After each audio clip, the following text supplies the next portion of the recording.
Hi there traders, and welcome to Trade the Structure. So sitting at my trading desk with my trading hat on, all done for the day, and what I'm going to do is walk through a nice little trade for you, nice short. I'm going to walk through the plan, how I planned it out and what I sent out to our subscribers in the morning, and then what I'll do is just walk through and explain to you how I utilize my 5 minute and my 1 minute, the two time frames for when I'm getting in and out of a trade. Okay, so stick around and we'll show you more after the break.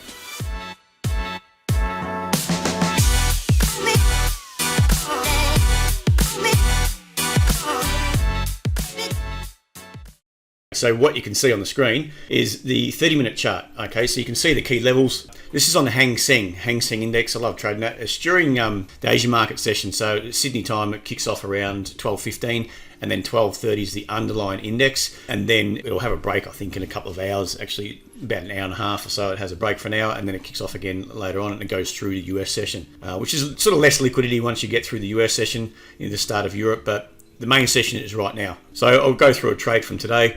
To start with, like I said, important thing, always really important to have a bit of a trading plan for key levels, what you're looking for, what you think could happen, and then trade accordingly when it's going through levels. If it retests a level, know what you want to do and where.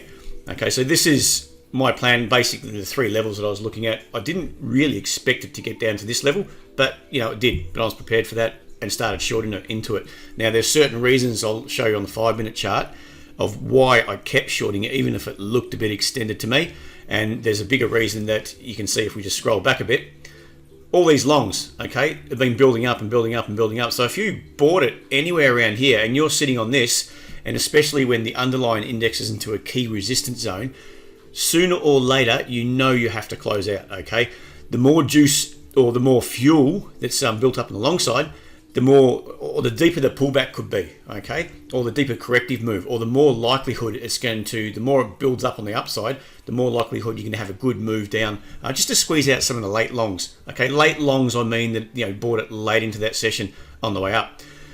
All right, so there's a lot of fuel. That's sort of the key point there. A lot of fuel built up on the upside into a key resistance level on the underlying index. All right, and we know that, and we're looking at the market prior coming to that. So the last few days, you can see it sort of gapped up here, had a bit of a pullback, held a high low, retested, flushed straight back up.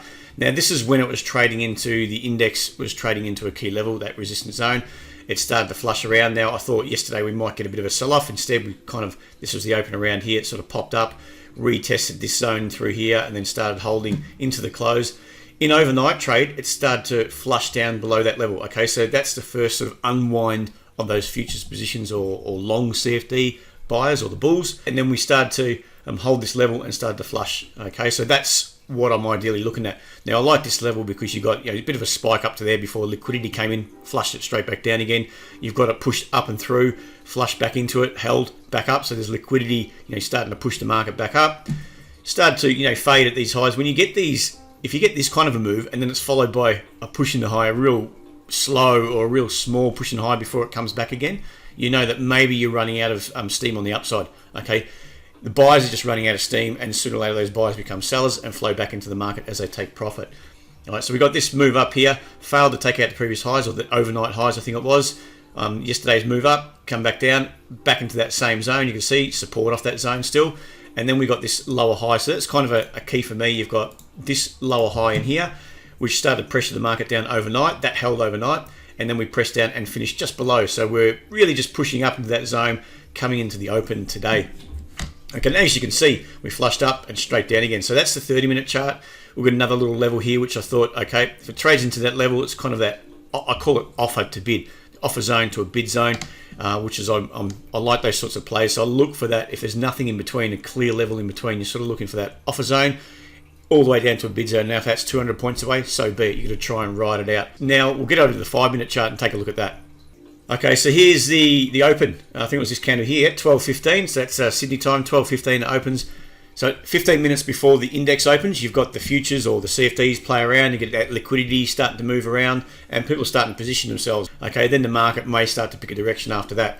If not, you get those sort of range days. So I'm looking at that 5 minute chart and you can see that the EMAs are basically down. If I'm going to sell, I really do want the 20 below the 50 EMA, and I want the MACD in a position where I'm looking for expansion. Okay, so when you've got the MACD sort of coming back to that zero line, all right, and it's not in oversold or not in the overbought area, I think if it starts to roll at a key level, which it did, which this key level was through here, what was that? That's 18,100, 18,110. Around that key level there, then you know that there's a good chance if it starts to expand, it starts to push to the downside. Two things: it's going to drag in some sellers, new sellers like myself, and it's going to start to push those buyers that have been on the side. Oh, sorry, they've been in a long position for a while. Your longer term plays start to squeeze them out of the market. All right. So the key real reasoning for me, I did get a short on here. It's kind of embarrassing to talk about because it did short and it bounced, and I cut it, and that would have been a really nice short all the way into that low of around 250 points or so. But lo and behold, didn't hold that. So what we got, and one of the key reasons why I was happy to stay short, because at this case, once you flush through, if I just draw that up there, you're flushing through that low and bouncing back. Okay, that bounce back there, we could have got chop and we could have got pushed straight back up above 18,100, and then it's kind of another chop day. The very next candle, what we get, and I find this is really important once you flush through, and I'm looking at that 5-minute chart for a key sort of directional. I know that we are below the EMAs. Okay, holding below the EMAs is great.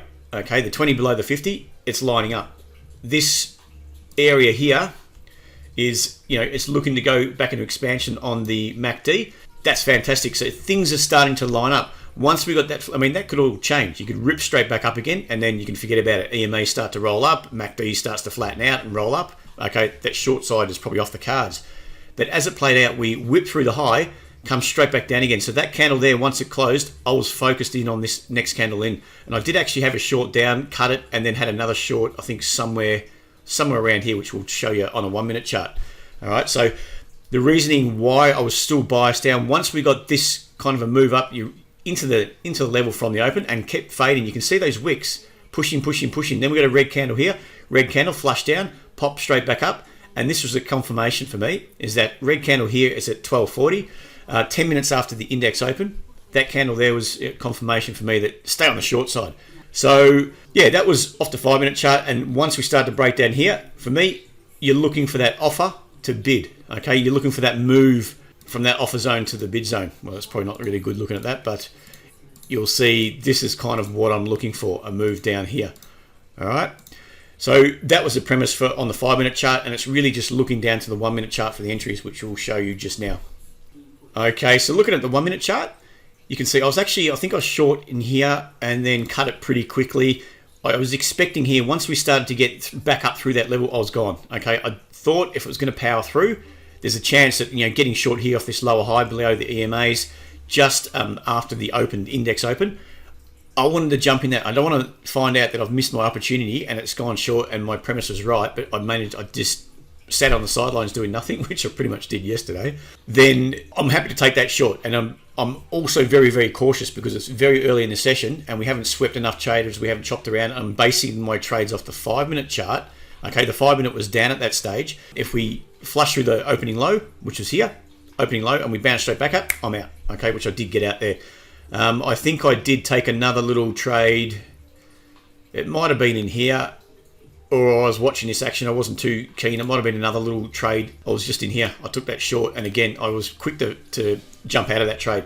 Okay, so there are two shorts. I actually did take a short just in here again, and I got stopped out with this move, pretty much the very next candle. So short on that 1 minute, turn around, straight back out again, which was really nice. Nice to get a 40-point loss on that. But you can see what happened next is we were still holding. So you can see that the EMAs were starting to spread apart. I've got the 10 there, we'll delete that. So the 20 is the blue one and the 50 is the red. You can see they're heading down, and remembering that the 5-minute, the 20 was below the 50. So the momentum's in my way, and we're starting to get that momentum on the 5-minute, the MACD, rolling down. Okay, it's pushing down in a prime zone from the 0 line, going back down to sort of that oversold territory. And the 1 minute is, all this area through here, really, really nice. Once you get to about here, it's probably getting a bit extended. You've got to think twice. Now I wouldn't be going short if it's set up now, because the MACD is starting to roll back up. So you're getting the main push was down, it was back into this level, and then it was starting to fade. We go flush through that level, and we're starting to bounce back. So maybe there's going to be later on in the session is going to be a bit of a squeeze on these sellers through here. But what I was interested in, and the setups for me, was this short. The main short was in here, and I think I took a few off around here. It was kind of like that scenario, and I think that was the candle that wicked me out. Then straight back down and basically hit my target, and then went down a little bit further. So, from there, it could have been, if I didn't get wicked out there, managed to hold that. That was an extra 100 points just into this area. Once we faded through that level, through that key level at 17,800, faded through there, it could have been another 100 points on it. But lo and behold, I think that ended up being somewhere around 65 or so, which it's still a good day's work. And after a short there, which worked out a short, these two sort of netted each other off, and this nice little trade through here. There's going to be times when especially I'm looking at the MACD. So for now, the MACD on the 5's up, but the MACD on the 5 I think is still down, but extended. So I wouldn't be touching that, but it is still down. And the MACD on the 1 minute is up. Okay, so there's going to be these times when you get chop. So you're looking at the 5 and the 5 minute is down, but the 1 minute's up. Okay, so maybe I should just wait. I should wait until potentially we get, I'll just draw that up in a second if I can find what I'm looking for. Okay, potentially if you get something like this, rolls over, you get back to the 0 line, start to roll over, then maybe go short again. But you've got to remember that the 5 minutes extended, so how much downside could be in that trade if you do get short? It could just be, starts to come down, flushes and straight back up and rip straight back up. We just potentially just test into these lows. Okay. Instead, I'll be stepping aside now. I've done my day's work, but you can see how when you get the two marrying up together, the 5 and the 1, the 5 minute is in the perfect scenario to expand down, and we're looking for that offer to bid zone like that. That was perfect. That was lining up. So just going purely off the 5 minute chart, you had a nice little trade there with probably bigger risk.